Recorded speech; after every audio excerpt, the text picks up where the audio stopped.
এক ব্যক্তি আসলো, ধবধবে সাদা কাপড়, কেউ চিনে না, লা ইউরা আলাইহি আসারুস সাফার, তাকে দেখে মুসাফিরও মনে হচ্ছে না, লা ইয়ারিফুহু মিন্না আহাদ, এই অংশটুকু আছে, তাকে দেখে মানে আমাদের মধ্যে কেউ চিনেও না তাকে।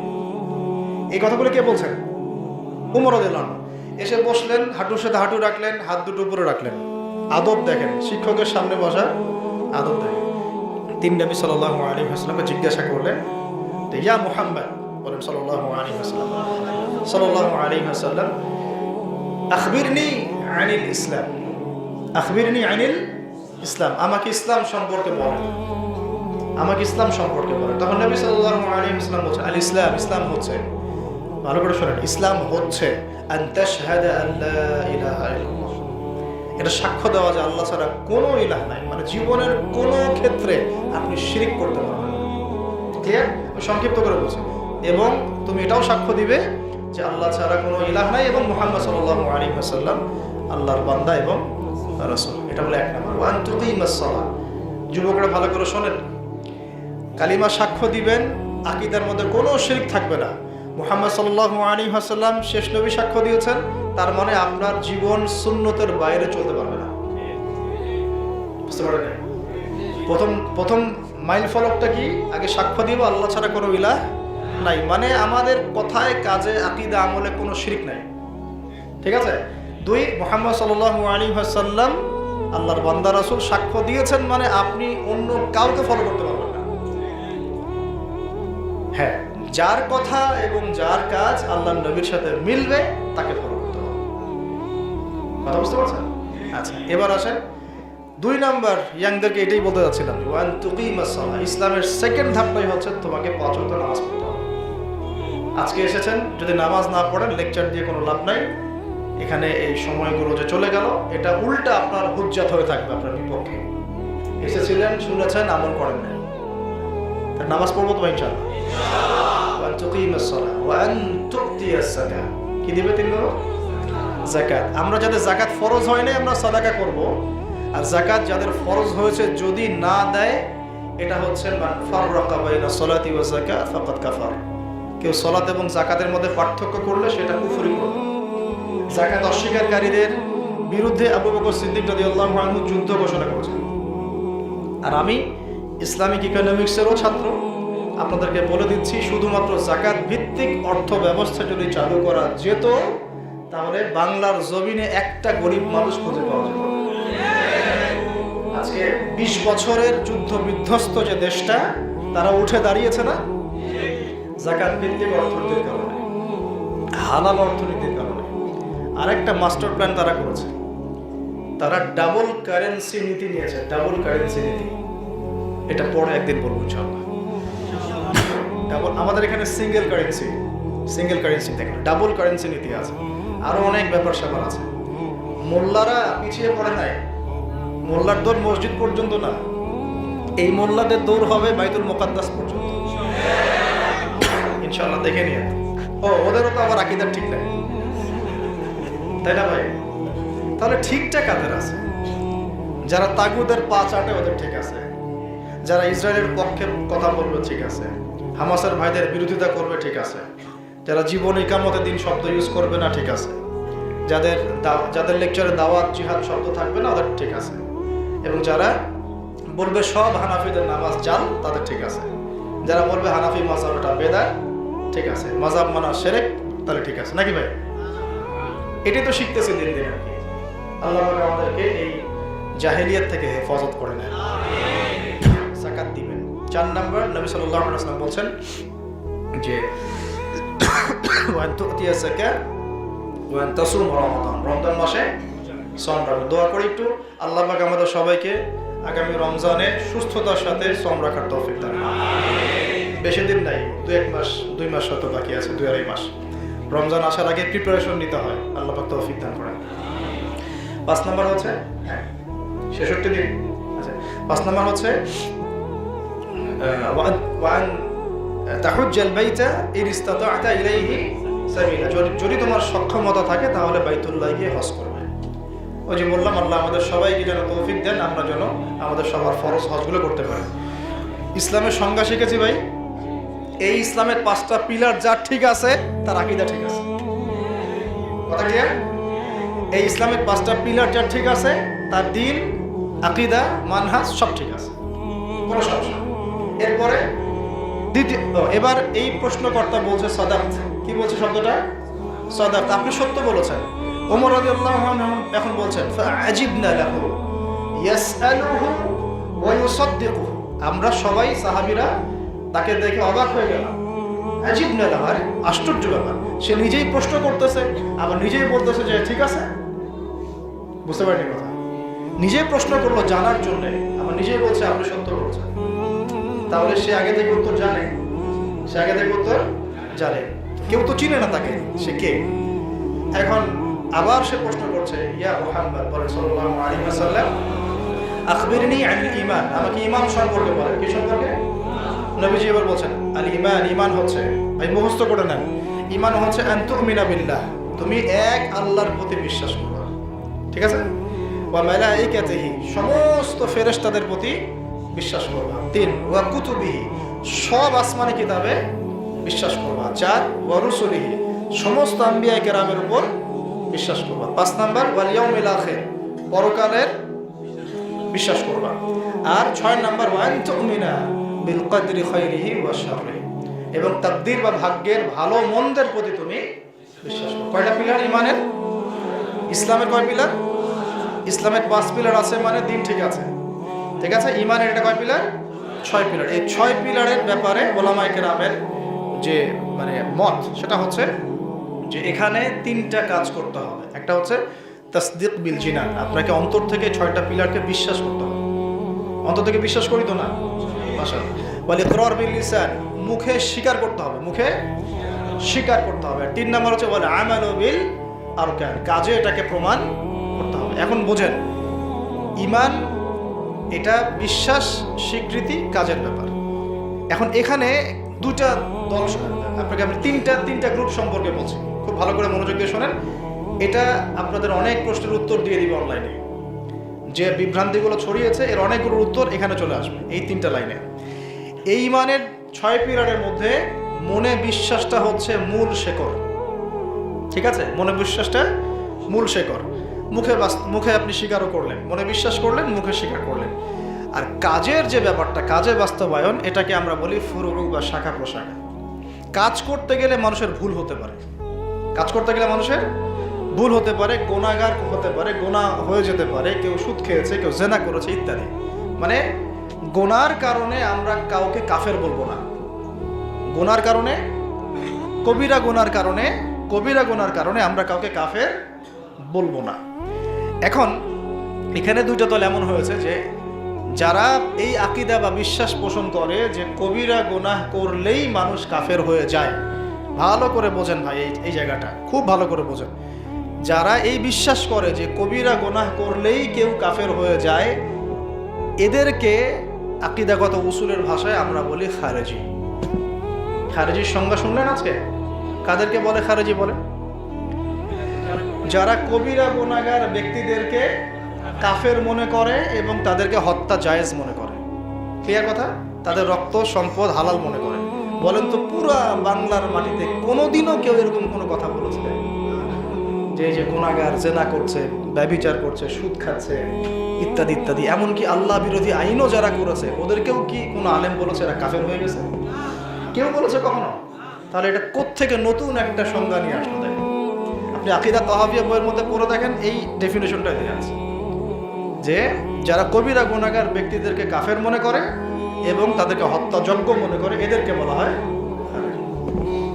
পলিটিক্যাল অ্যানালাইসিস করলে কেউ কখনো খারেজি হয়ে যায় না, একদম মুখের উপর জবাব দিবেন। শাসকের সামনে দাঁড়িয়েও, জালেম শাসকের সামনে দাঁড়িয়েও যদি কেউ হক কথা বলে, সে খারেজি হয়ে যায় না। কথা বুঝতে পারেন?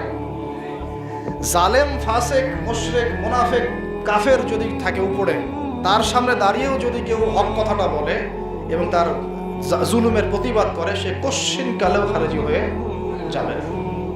যদি এই সংজ্ঞা অনুযায়ী কেউ খারেজিকে, খাওয়ারিজমটাকে নিয়ে আসে, তাহলে আব্দুল্লাহ বিন জুবাইর রাদিয়াল্লাহু আনহুকে তারা কি বলবে বলেন?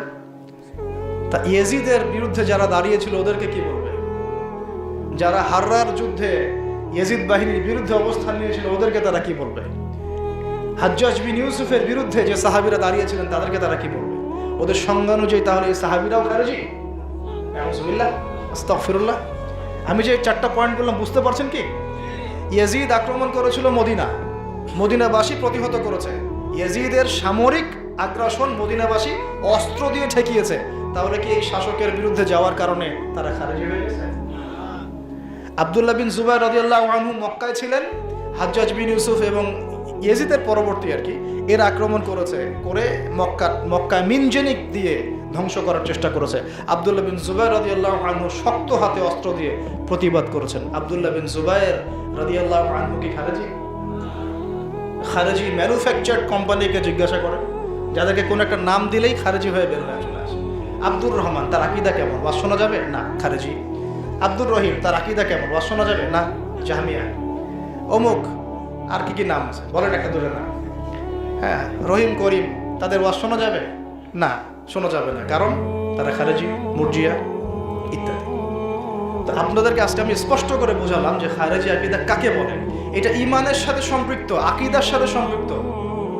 যদি কোনো মুসলমান, আপনি আমি বা যে কোনো দল, যে কোনো জামাত, যেই হোক, তারা যদি মনে করে যে কবিরা গুনাহ করেছে, এরা সুদ খেয়েছে, এরা ঘুষ খেয়েছে, দুর্নীতি করেছে, জেনা করেছে, আল্লাহ বিরোধী আইনও বাস্তবায়ন করেছে, এরা সবাই কাফের হয়ে গেছে, এদেরকে হত্যা করা যায়, তাহলে অবশ্যই দেখা যাবে। কথা কি? এই কথা কি কেউ বলেছে বাংলাদেশের মাটিতে যে বাংলাদেশের মুসলমানরা যে সুদ খায়, বাংলাদেশের মুসলমানরা ঘুষ দিচ্ছে, বাংলাদেশের অনেক বড় বড় নেতা দুর্নীতি করছে, এরা এই কবিরা গুনাহগুলো করার কারণে সব কাফের হয়ে গেছে, এদেরকে মারো? এই কথা আমার মুখ থেকে কখনো শুনেছেন? অন্য কোনো আলেমের মুখ থেকে শুনেছেন? তাহলে এটা কত বড় ফিতনাবাজ, চিন্তা করেন।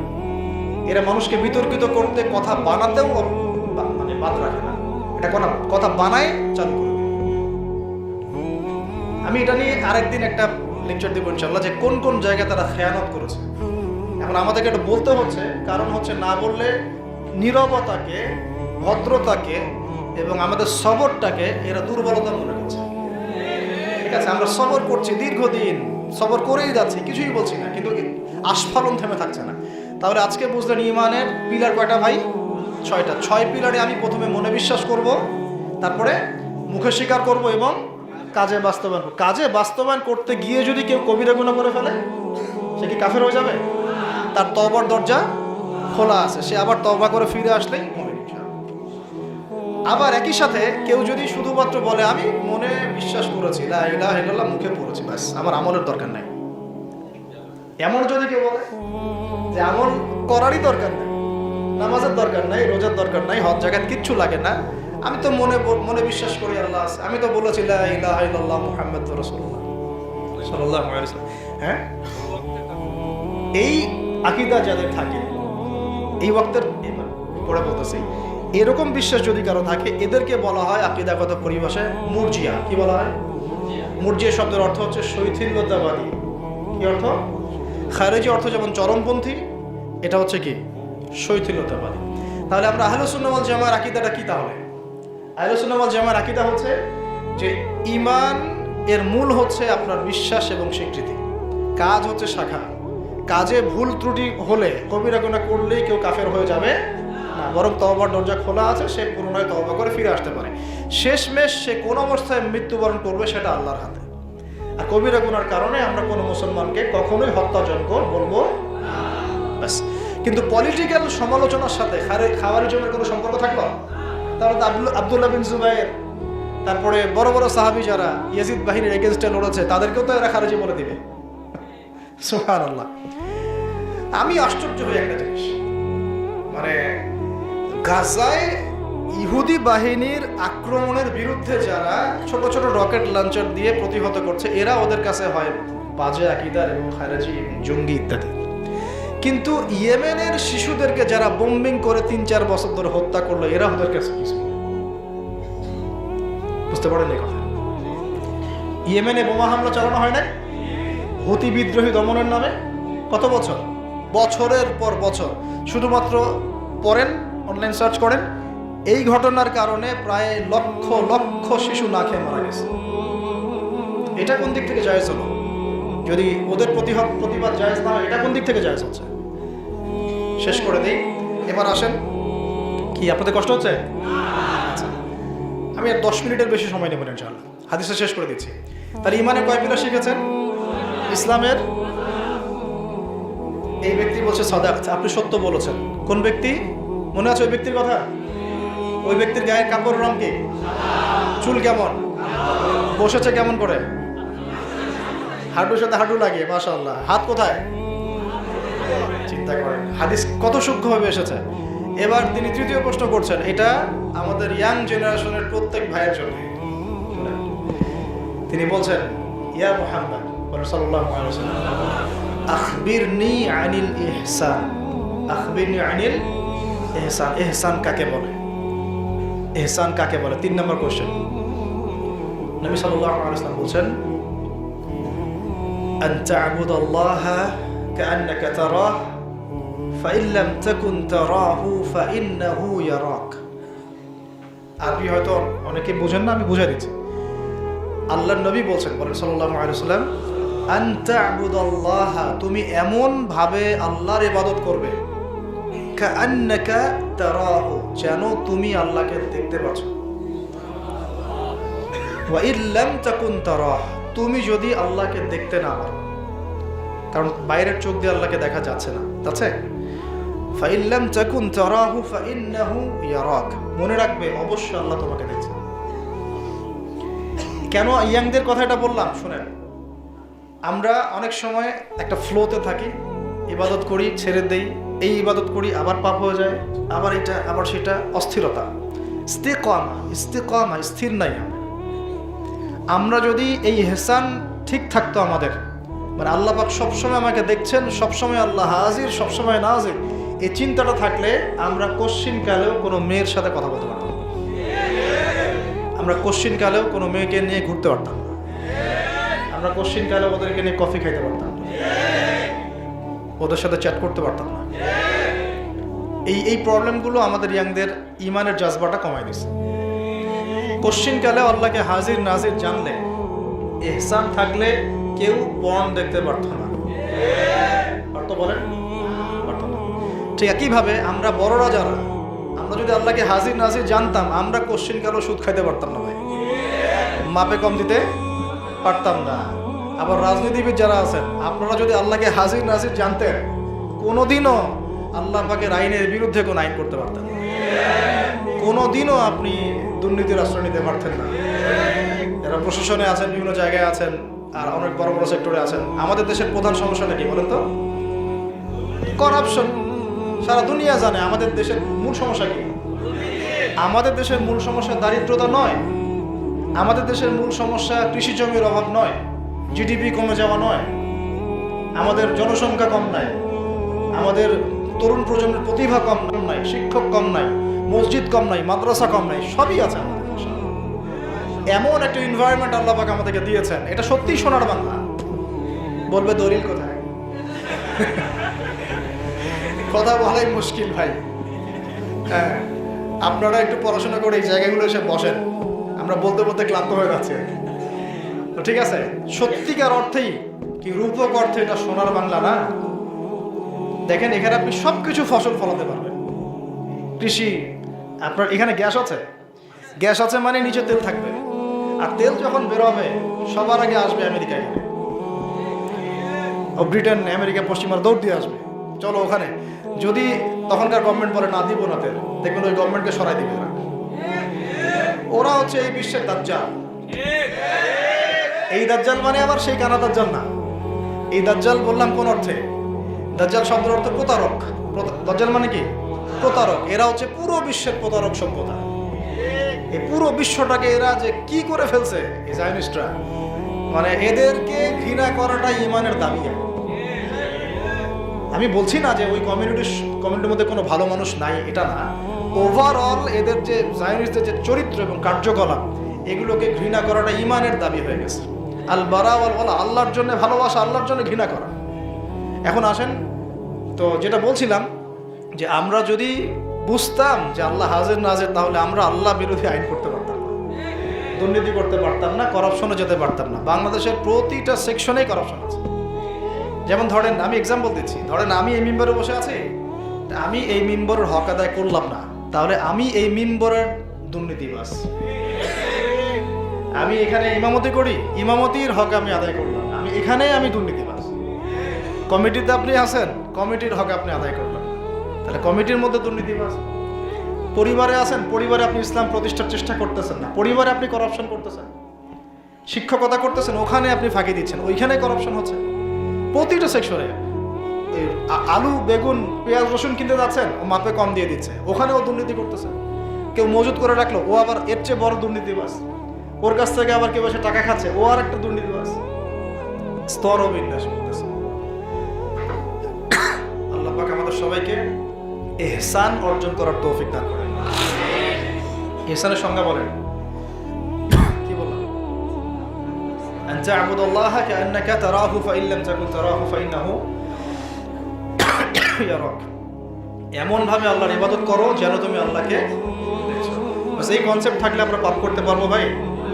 তারপরেও যদি পাপ হয়ে যায়, ওযু 2 রাকাত নামাজ, ওযু 2 রাকাত নামাজ। বাস 4 নাম্বার লাস্ট কোশ্চেন। নবী সাল্লাল্লাহু আলাইহি ওয়াসাল্লাম এটা উত্তর দিলেন, তিনি বলছেন সাদাত, সত্য বলেছেন আপনি। আবারও সবাই অবাক হয়ে তাকায় আছে, ব্যাপার কি, এই ব্যক্তি কে? 4 নম্বরে তিনি বলছেন যে মাতা সাআ, ওই যে কিয়ামতের আলোচনা করলে বলে যে ভবিষ্যৎ বক্তা এরা, গণকই করতেছে এইটা ওইটা। হ্যাঁ, তো আল্লাহর নবী সাল্লাল্লাহু আলাইহি ওয়াসাল্লামের সামনে দাঁড়ায়, সামনে বসে তার জীবনের শেষ দিকে মৌলিকভাবে 4টা প্রশ্নের মাধ্যমে ইসলামকে জানানো হয়েছে। সেই 4টা প্রশ্নের একটা হচ্ছে কিয়ামত কবে হবে। তাহলে 25%, 4টা প্রশ্নকে যদি 100% ক্যালকুলেট করি, তাহলে 25% হচ্ছে এটা, মাতা সাআ, কিয়ামত কবে হবে। তিনি তো অন্য প্রশ্ন করতে পারতেন, মানুষ কিভাবে জান্নাতে যাবে, কিভাবে জাহান্নাম থেকে বাঁচবে, করেন নাই। কি করেছেন? মাতা সাআ, কিয়ামত কবে হবে। নবীজি এবার বলছেন যে মাল মাসউলু আনহা বিআ'লামা মিনাস সাইল, এই ব্যাপারে যাকে জিজ্ঞাসা করা হয়েছে সে এবং যে জিজ্ঞাসা করেছে, মানে কেউ জানে না, কেউ কারো চেয়ে বেশি জানে না, কারণ এটা আল্লাহ পাকই জানেন এক্স্যাক্টলি কোন সালে, কোন সময়, কোন দিনে কিয়ামত হবে। 4 নাম্বার প্রশ্ন শেষ। উনি এখনো থামলেন না, প্রশ্নকর্তা এখনো থামলেন না। তিনি বললেন ফাখবিরনি আন আমারাতিহা, তাহলে আমাকে কিছু আলামত বলে দেন কিয়ামতের। আবার কাউন্টার প্রশ্ন করলেন, অন্য কোনো প্রশ্ন কিন্তু তিনি কাউন্টার প্রশ্ন করেন নাই, করেছেন এই কিয়ামতের ব্যাপারে এসে তিনি আবার কাউন্টার প্রশ্ন করলেন। ঠিক আছে, আপনি তো জানেন না এক্স্যাক্টলি কবে কিয়ামত হবে, কেউ জানে না, তাহলে কয়েকটা সাইন বলেন। তাহলে আলামতগুলো নিয়ে আলোচনা করাটা কি নবীর সুন্নাহ না অন্য কারো সুন্নাহ? সুবহানাল্লাহ। সাহাবীরা পর্যন্ত এগুলো নিয়ে আলোচনা করতেন। কেন করতেন? হতাশ হয়ে যাওয়ার জন্য? বরং সচেতনতা তৈরি করার জন্য, যে আমরা আবার সেই ফিতনায় পড়ে না যাই। এটা উদ্দেশ্য ছিল। এখন কিছু মানুষ চায় না যে মানুষ ওই ফিউচারগুলো জানুক, জানলে তো ওরা গন্তব্য চিনে ফেলবে। গন্তব্য কোথায়? বাইতুল মুকাদ্দাস। গন্তব্য কোথায়? বাইতুল মুকাদ্দাস। এবার নবীজি বলছেন ঠিক আছে, আলামত বলে দিচ্ছেন তিনি মাত্র 2টা। কয়টা ভাই? দেখেন অন্য হাদিসে বহু আলামত আছে, কিন্তু জীবনের শেষ দিকের এই হাদিসে মাত্র 2টা, মাত্র। তার 1 নাম্বার হচ্ছে, ঢাকাবাসী শোনেন ভালো করে, তার 1 নাম্বারটা হচ্ছে আনতালিদাল আমাতু রাব্বাতুহা, দাসী তার মনিবকে জন্ম দিবে।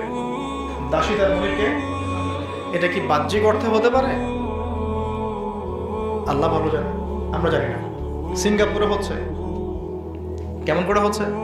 মানুষের ভ্রূণ ভাড়া নেওয়া হচ্ছে, ওখানে স্পার্ম ইনজেক্ট করা হচ্ছে, করে বাচ্চা খালাস করে ওকে টাকা বুঝিয়ে দেওয়া হচ্ছে। সন্তান মালিকের এই যে এখানে দাসী মেয়ে। আমি বলছি না যে এটাই ব্যাখ্যা, এটাই অ্যাপ্রোপ্রিয়েট ব্যাখ্যা, আমি এটা দাবি করছি না। আল্লাহ চাইলে হতেও পারে, না চাইলে না। সঠিক হলে আল্লাহর পক্ষ থেকে, ভুল হলে আমার পক্ষ থেকে। 2 নম্বর ব্যাখ্যা আলেমরা করেছেন এভাবে, যে শেষ জামানায় পিতা মাতার সাথে দাস দাসীর মতো আচরণ করা হবে। এটা তো বাস্তব, বাস্তব, পুরা বাস্তব, বেশাক, কোনো সন্দেহ নাই। ঘরে ঘরে পিতা মাতাদের সাথে এই সমস্যাটা চলতেছে। আবার পিতা মাতারাও কিন্তু এখন ঘরে ঘরে সন্তানদের উপর জুলুম করতেছে, এটাও কিন্তু হচ্ছে। এখন কিন্তু দুটোই হচ্ছে, একতরফা কথা আমি বলতে যাচ্ছি না। অনেক পিতা মাতা সন্তানের উপর জুলুম করতেছে। ওরা নামাজ পড়তে চায়, আপনি বাধা দিচ্ছেন। পর্দা করতে চায়, বাধা দিচ্ছেন। ইসলামী বই পুস্তক পড়তে চায়, আপনি বাধা দিচ্ছেন। আপনি কোচিংয়ে না গেলে ওকে শাসন করতেছেন, মসজিদে না গেলে কিছু বলেন না। পিতা মাতারা কি সন্তানের উপর জুলুম করতেছে না? অনেক ক্ষেত্রে করতেছে, কিন্তু পিতামাতা জুলুম করলেও আমরা সবসময় পড়বো আল্লাহুম্মা রাব্বির হামহুমা কামা রাব্বায়ানি সগীরা, হেদায়েতের জন্য দোয়া করব এবং তাদের সাথে নম্র আচরণ করব, কোনো অবস্থাতেই চিল্লাচিল্লি করবেন না, ঠিক আছে? আমার মাকে লাইনে আনছি ভাই, আমি কথা বুঝতে পারেন না, যার একটাই গোল, আমার ছেলে কি হবে, সচিব হবে, ঠিক আছে? আমার আব্বা মারা গেছেন আমার বয়স এখন 7 বছর। কত বছর? একা কোলে পিঠে করে তিনি আমাকে মানুষ করেছেন। আর কি পরিমাণ ডেডিকেশন যে আমার ছেলেকে আমি বড় করে এই পর্যায়ে নিয়ে যাব। কথা বুঝতে পারছেন? খেয়ে না খেয়ে আমার এখনো মনে আছে এগুলো কথা, আরেকদিন আলোচনা মজা করা হবে চলবে। আমাদের কোনো চুলা ছিল না, চুলা স্টভ আছে না, স্টভ, আগে স্টভের চুলাগুলো থাকতো, ওইটা আমার আম্মা ফু দিয়ে ধরাতো এবং সেখানে রান্না করতো। ওর এখনো মনে আছে। তো একটা মানুষের ডিটারমিনেশন কেমন যে আমি আমার ছেলেকে ওই জায়গায় নিয়ে যাব, ঠিক আছে? আমি নিজে বারবার বুঝিয়ে কখনো তর্ক হয়ে যায় না, আমি এটা আমার দ্বারা হবে না, এটা আমার প্রতিভা না, আমাকে আব্বা যেখানে দিয়েছিলেন সেই মাদ্রাসায় আমাকে আবার ভর্তি করা, ইত্যাদি করতে আলহামদুলিল্লাহ 2 দিকে পড়ার সৌভাগ্য হলো আলহামদুলিল্লাহ শেষ পর্যন্ত। তবে আমি এখনো তালেবে ইলম, আমি মোটেই এখনো কোনো স্কলার বা আলেম বা শাইখ হয়ে যাই নাই। আমি আপনাদেরকে বলছি, এইভাবে আমাকে নিয়ে আইওয়াস করবেন না বা কোনো প্রকার ফখরও করবেন না, আর আমাকে নিয়ে উচ্চ প্রশংসা আমাকে ভাসাবেন না। মিনিমাম আমার ধারণা আমাকে আরো মিনিমাম 4 থেকে 5 বছর আরো গভীর মোতাআলা করতে হবে, তারপরে আপনাদেরকে আমি আরো ভালো কিছু দিতে পারবো ইনশাআল্লাহ, ঠিক আছে? তো এই জন্যে আমরা কখনো এইভাবে ইলমের ফিকের ফখর করবো না। তো আমি বলতে চাচ্ছিলাম যে আমার মায়ের মতো মানুষকে আমি লাইনে আনছি। এখন বিভিন্ন প্রোগ্রাম অনেক সময় এখানে ওখানে হয়, তো জাস্ট ফোনে কথা হয়, দেখা যায় যে ব্যস্ততার কারণে কখনো দেখাও হয় না, 1 মাস দেখাই হয়নি, বা আমার বাচ্চার সাথে আমার দেখা নেই 7 দিন 10 দিন, এমনও হয়েছে অনেক দিন 1 মাস দেখা নেই। তো জাস্ট ফোন করে যে প্রাউড অফ ইউ, খালি বলে মাশাআল্লাহ প্রাউড অফ ইউ, এতটুকু বলে। তো বললাম, এখন আমি বলি কি বিশেষটা দিব আবার ঠিক আছে? তো এত খারাপ ছিলাম না স্টুডেন্ট যে বিশেষ দিতে পারতাম না, কিন্তু এখানে তো প্রতিভার মূল্যায়ন নাই, প্রতিভার কোনো মূল্যায়ন আছে? আর আমি বিশেষ ক্যাডার হয়ে এমন একজনকে কেন স্যালুট করব যে ব্যক্তি একজন দুর্নীতিবাজ, একজন মেজর, কর্নেল, আর্মি অফিসার, বড় যারা প্রতিভাবান মানুষ, এরা এমন মানুষকে স্যালুট করে যারা ওর জুতো ওঠানোর যোগ্য না। তাহলে এই গায়রথীনতার পরিচয় আমরা কেন দেব? তো এইসব আমরা রিজাইন লেটার দিয়ে চলে আসবো, দরকারই নেই, দরকার নেই। রিজিক কি থেমে আছে? আসেন, কোথায় ছিলাম ভাই? পিতামাতার সাথে ভালো ব্যবহার করব, খারাপ ব্যবহার করব না, এটা একটা ব্যাখ্যা হতে পারে। আরেকটা ব্যাখ্যা শুনে, আনতালি তালামাতু রব্বাস তুহার ব্যাখ্যা হচ্ছে শেষ জামানায় ন্যায় অন্যায়, হক বাতিল, সত্য মিথ্যা, হালাল হারাম, এর মানদণ্ডটা উল্টে যাবে। কথা বুঝতে পারছেন? একটু ধৈর্য ধরেন, জাস্ট 5 মিনিট। শেষ জামানায় হক বাতিল, সত্য মিথ্যা, ন্যায় অন্যায়, হালাল হারামের মানদণ্ড উল্টে যাবে। আনতারিদাল আমাতু রব্বাতুহা, দাসী মনিবকে জন্ম দেওয়ার মানে হচ্ছে পুরো ব্যাপারটাই উল্টে যাওয়া। এখন কি সেই যুগ আসে নাই? হক বাতিল হয়ে যাচ্ছে না, বাতিলগুলো হক হয় নাই, সত্যকে মানুষ মিথ্যা বলছে না, মিথ্যাকে সত্য বলছে না, সবচেয়ে আমানতদার ব্যক্তিকে খেয়ানতকারী বলছে না, খেয়ানতকারী ব্যক্তিকে বলছে চরিত্র হলো ফুলের মতো পবিত্র, তাই বলছে না? এটা সেই যুগ চলতেছে, কোনো সন্দেহ নেই। এটা হলো একটা আলামত কিয়ামতের।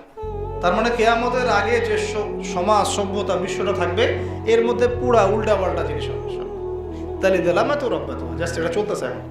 2, কিয়ামতের দ্বিতীয় আলামত নবীজি বলেছেন এই হাদিসে, আনতারাল, ঢাকাবাসী শুনেন, আনতারাল হুফাতাল উরাতাল আলাতা রিয়াশাই ইয়াতাতাওয়ালুনা ফিল বুনিয়ান।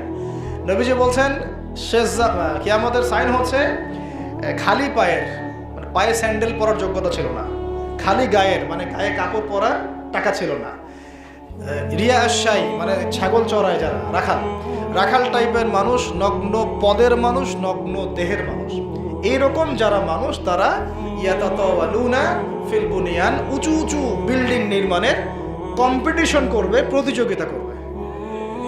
কিছু বুঝাইতে হবে, ব্যাখ্যা করতে হবে। আমি বলছি হাদিসে বলা হয়নি যে নির্মাণ করবে, বলা হচ্ছে ইয়াতাতাওয়ালুনা। আরবি সিগা যারা বুঝেন, ওলামা কেরাম আছেন আপনাদের এখানে, তালেব ইলম অনেক আছেন, তারা জানেন এটা হচ্ছে একে অপরে কম্পিটিশন করা, যে তুমি মানে 10 করলে আমি 11, তোমার 11 তো আমার 12, তোমার 12 আমার 20। এটা শুধু মানে আমাদের ঢাকা শহর না, ঢাকা শহর, বাংলাদেশ, ভারত, পাকিস্তান, এই সেই সাবকন্টিনেন্ট, মধ্যপ্রাচ্য, পশ্চিমা কান্ট্রি, পুরো বিশ্বে এখন এটা ছড়ায় গেছে। আজকে থেকে 200 বছর আগে আপনি ওই সভ্যতাটা পাবেন, লাস্ট 200 বছর আপনি দেখবেন যে পুরো ওয়ার্ল্ডের মধ্যে এটা ছড়ায় গেছে। তাহলে এখন চিন্তা করেন যে হাদিসটা নবী সাল্লাল্লাহু আলাইহি ওয়াসাল্লাম কতটা মানে এক্স্যাক্ট জায়গায় বলেছেন যে এইরকম হবে কিয়ামতের আগে মানুষের অবস্থা। তো আমি একটা প্রশ্ন করি, দেখি যে এটা কিভাবে সম্ভব? নগ্ন গায়ের মানুষ কেমনে অট্টালিকা নির্মাণ করতে পারবে? আমরা তো আজ পর্যন্ত 1% জমিও কিনতে পারলাম না। হ্যাঁ, কিভাবে সম্ভব বলেন? দুইটা, হ্যাঁ মাশাআল্লাহ, ভালো কথা বল, দুইটা। একটা আমার ধারণা আরো হতে পারে, আরো ব্যাখ্যা আপনারা করতে পারেন। একটা হচ্ছে রিবা, সুদ। সুদের মধ্য দিয়ে আপনি এভাবে হাইলি কনস্ট্রাক্টেড বিল্ডিংসের প্রতিযোগিতা করতে পারেন। আর 2 নাম্বার হচ্ছে অন্যের সম্পদ আত্মসাৎ, দুর্নীতি করে। এই দুটো কাজের মধ্য দিয়ে এটা সম্ভব। তার মানে শেষ জামানে এগুলো বাড়বে, তাই কি বাড়ে নাই? রিবা, সুদ বাড়ে নাই, দুর্নীতি বাড়ে নাই। এই দুইটা আলামতের মধ্যে অনেক আলামত পড়ে যাবে। আল্লাহ পাক আমাদের সবাইকে হাদিসটা বোঝার তৌফিক দান করেন। তাহলে কিয়ামতের দুটো সাইন বলে এই ব্যক্তি এবার উঠে গেলেন। কোন ব্যক্তি? উঠে সোজা হাঁটা শুরু করলেন, চলে গেলেন। এবার ফালাবিসনা মালিয়ান, ওমর ইবনে খাত্তাব বলছেন যে আমরা সবাই চুপ করে বসে থাকলাম, একদম চুপ, কোনো শব্দ নাই। তো এরপরে নবীজি নিজেই বললেন, ইয়া ওমর, হে ওমর, আতাদরি মান সাইল, আতাদরি মান সাইল, তুমি কি জানো যে এই ব্যক্তি কে ছিল যে জিজ্ঞাসা করে গেল?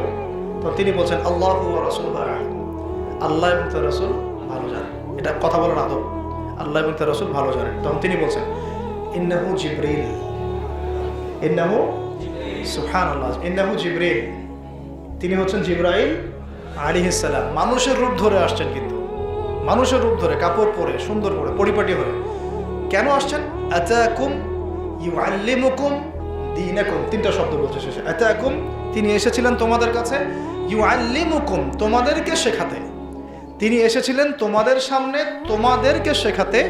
দিন, আতাকুম ইউআল্লিমুকুম দীনাকুম, তোমাদের দিন তোমাদেরকে শেখাতে তোমাদের কাছে এসেছেন জিবরাইল আলাইহিস সালাম। এই হাদিসটা নবী সাল্লাল্লাহু আলাইহি ওয়াসাল্লামের জীবনের শেষের দিকের হাদিস। আমরা এই হাদিসের মধ্যে মৌলিকভাবে 5টা বিষয় আছে। এক, ইসলামের সংজ্ঞা, পিলার কয়টা ভাই? 5টা। 2 নাম্বার পেয়েছি ঈমানের সংজ্ঞা, পিলার কয়টা? ওখান থেকে আমরা মুরজিয়া খারেজি দুটাই বুঝেছি, মুরজিয়া খারেজি দুটাই বুঝেছি। তাহলে খারিজিয়া কিতাব মনে থাকবে তো? কবিরা গুনাহগার ব্যক্তিকে কাফের মনে করে। আর যদি কেউ মানে স্বৈরাচারী শাসকের সামনে দাঁড়িয়ে সত্য কথা বলে, খারিজি হয়ে যাবে। আচ্ছা, 3 নাম্বার হচ্ছে ইহসান কাকে বলে? কাকে বলে? শুধু আল্লাহ রাব্বুল আলামিনকে হাজির নাজির জেনে ইবাদত করা, এমনভাবে করা যেন আমি আল্লাহকে দেখছি অথবা আল্লাহ পাক আমাকে দেখছেন, বিশ্বাস রাখা। 4, মৌলিক প্রশ্ন, কিয়ামত কবে হবে? এটা তাহলে ইসলামের মধ্যে কিয়ামত কবে হবে এই সচেতনতা থাকাটা জরুরি না? জরুরি না। নবী যখন বলেছেন সাল্লাল্লাহু আলাইহি ওয়াসাল্লাম আমি জানি না, তিনি কি প্রশ্ন থামিয়ে দিয়েছেন? আবার প্রশ্ন করেছেন। আলামত বলেন। তাহলে তার কয়টা আলামত বলা হচ্ছে এখানে? 2টা বলেন দেখি কি কি? দাসী মনিবকে জন্ম দিবে। আর কারা অট্টালিকা নির্মাণের প্রতিযোগিতা করবে?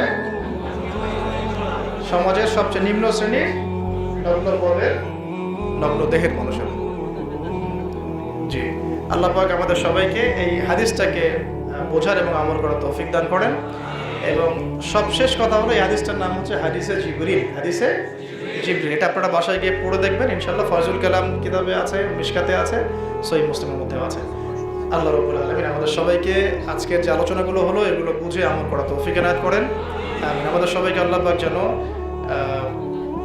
5 ওয়াক্ত নামাজ জামাতে পড়ার তৌফিক এনায়েত করেন, হালাল খাওয়ার তৌফিক দান করেন, তিনি জ্ঞান অর্জনের তৌফিক দান করেন, ওলামায়ে কেরামের সহবতে থাকার তৌফিক দান করেন এবং ইসলামের জন্য দাওয়াতের কাজ করার তৌফিক দান করেন এবং আল্লাহ রাব্বুল আলামিনের জন্য আমাদের জান মাল উৎসর্গ করার মতো মানসিকতা আল্লাহ পাক